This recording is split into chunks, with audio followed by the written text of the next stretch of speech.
Hello, everyone, and welcome back to English Power Hour, the podcast dedicated to boosting your confidence in English.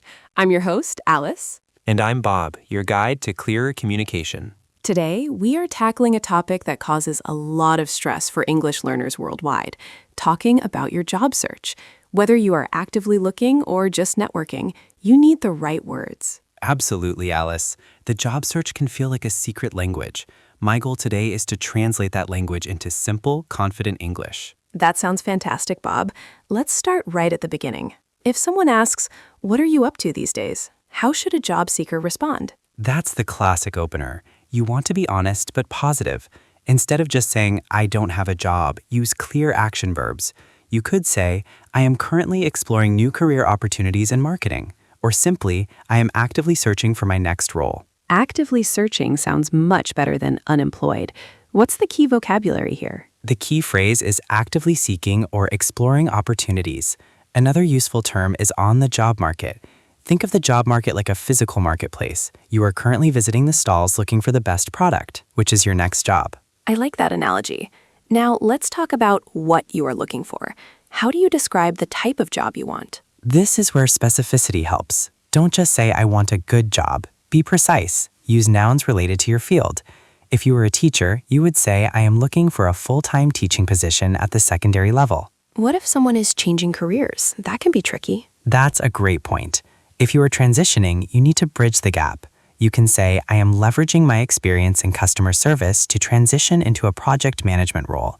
The word leveraging is powerful. It means using what you already have to achieve something new. So, leveraging experience to transition. That links past skills to future goals. Excellent. Let's move on to describing your background. When someone asks about your last job, what should you highlight? You should use strong action verbs on your resume and use those same verbs when you talk about it. Think of yourself as the hero of your own story. Instead of "I was responsible for emails," say, "I managed all client communications," or "I developed a new filing system." Can you give us a few more of these strong verbs? Certainly. Instead of did, use achieved, implemented, streamlined, coordinated, launched, increased. If you can put a number next to it, even better. I increased sales by 15%. That moves the conversation from duties to accomplishments. Now, Bob, let's talk about the actual process of looking. What terms do job seekers use for the application stages? There are 4 main stages we talk about. First, you submit your application. This usually includes your resume, which is your summary document, and a cover letter. The cover letter feels formal. What's the purpose of talking about it? The cover letter is your sales pitch in written form. When talking about it, you might say, "I just submitted my application for the senior analyst role yesterday," or "I'm waiting to hear back about the next steps." Next steps is a good neutral phrase.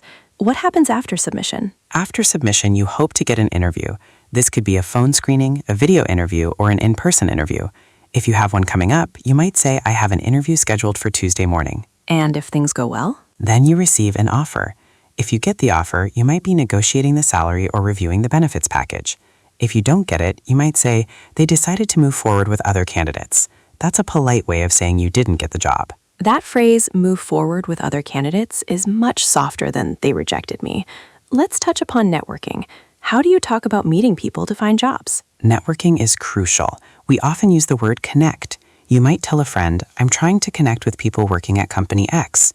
When you meet someone useful, you ask for an informational interview.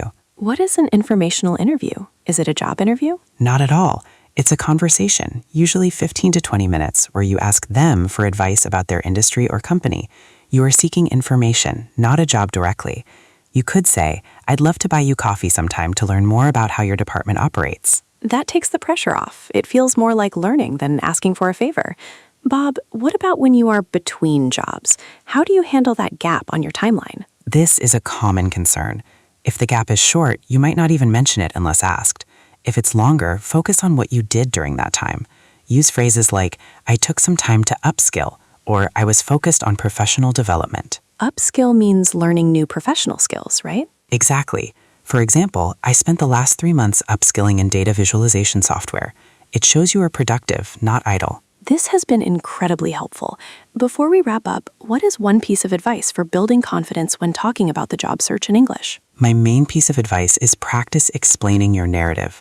Your job search story, who you are, what you want, and why you are great, should be memorized like a short speech.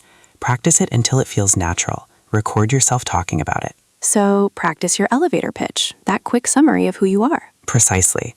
If you can clearly and confidently state your goal in 30 seconds, you've already won half the battle. Fantastic summary, Bob. To recap for our listeners, use strong action verbs like managed and streamlined, describe your search using terms like actively seeking, and remember networking tools like informational interviews. And always remember, Alice, confidence comes from preparation. Thank you so much, Bob, for demystifying the language of the job search for us today. My pleasure, Alice. And thank you all for tuning in to English Power Hour. Keep practicing, and we'll catch you next time for more tips on mastering English. Goodbye.